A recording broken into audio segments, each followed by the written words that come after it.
Acts 19:21 through 41.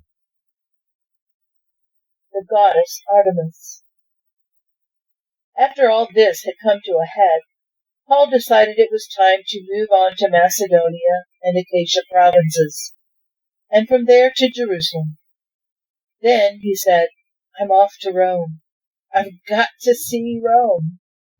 He sent two of his assistants, Timothy and Erastus, on to Macedonia, and then stayed for a while and wrapped things up in Asia. But before he got away, a huge ruckus occurred over what was now being referred to as the Way. A certain silversmith, Demetrius, conducted a brisk trade in the manufacture of shrines to the goddess Artemis, employing a number of artisans in his business.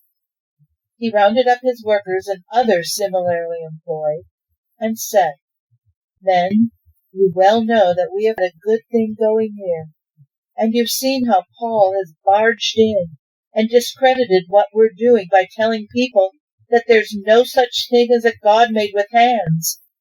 A lot of people are going along with him, not only here in Ephesus, but all through Asia province.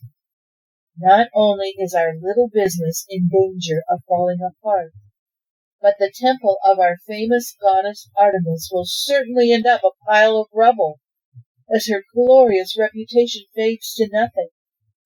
And this is no mere local matter. The whole world worships our Artemis." That set them off in a frenzy. They ran into the street yelling, "Great Artemis of the Ephesians! Great Artemis of the Ephesians!"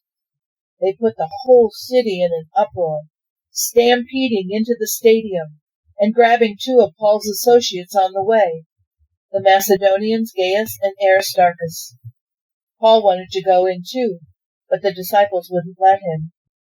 Prominent religious leaders in the city who had become friendly to Paul concurred. "By no means go near that mob." Some were yelling one thing, some another. Most of them had no idea what was going on or why they were there.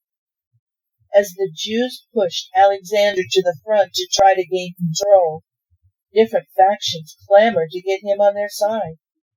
But he brushed them off and quieted the mob with an impressive sweep of his arms. But the moment he opened his mouth, and they knew he was a Jew, they shouted him down. "Great Artemis of the Ephesians! Great Artemis of the Ephesians!" On and on and on, for over 2 hours. Finally, the town clerk got the mob quieted down and said, "Fellow citizens, is there anyone anywhere who doesn't know that our dear city Ephesus is protector of glorious Artemis and her sacred stone image that fell straight out of heaven? Since this is beyond contradiction, you had better get hold of yourselves. This is conduct unworthy of Artemis. These men you've dragged in here have done nothing to harm either our temple or our goddess. So if Demetrius and his guild of artisans have a complaint, they can take it to court and make all the accusations they want.